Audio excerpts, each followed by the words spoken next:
लोक कला केंद्र के प्रस्तुति।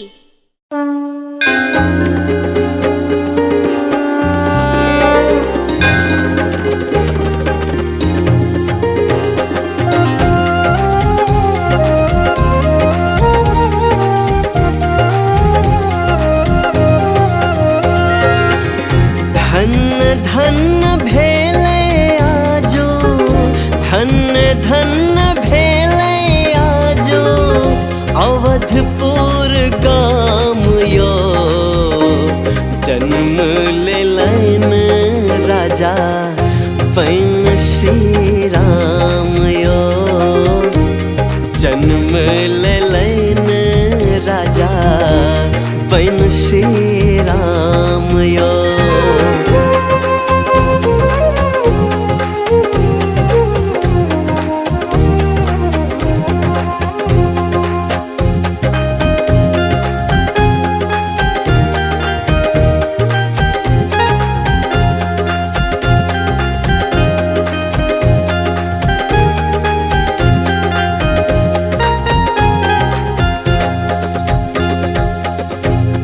बाजे बधैया ढोल सहनाई,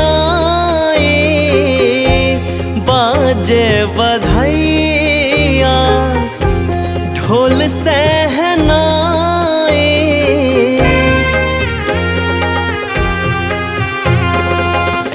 पलना में झूलत राम चारु भाई, पलना में झूलत राम चारु भाई।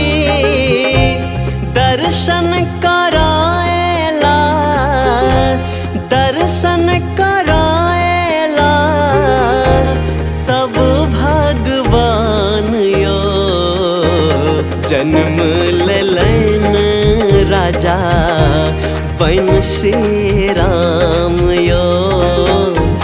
जन्म लेलन राजा पैन श्री राम यो।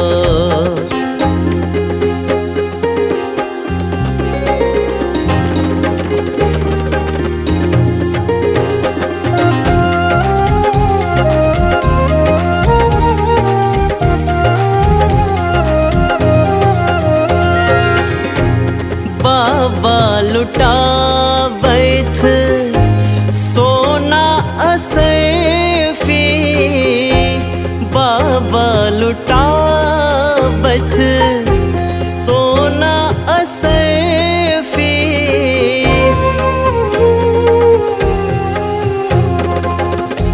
सब छैन हाल देखू धन्य भेल धरती। सब छैन हाल देखू धन्य भेल धरती।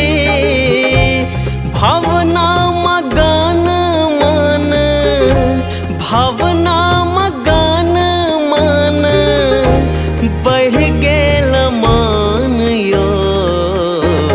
जन्म लेलन राजा पैन श्री राम यो। जन्म लेलन राजा पैन श्री राम यो।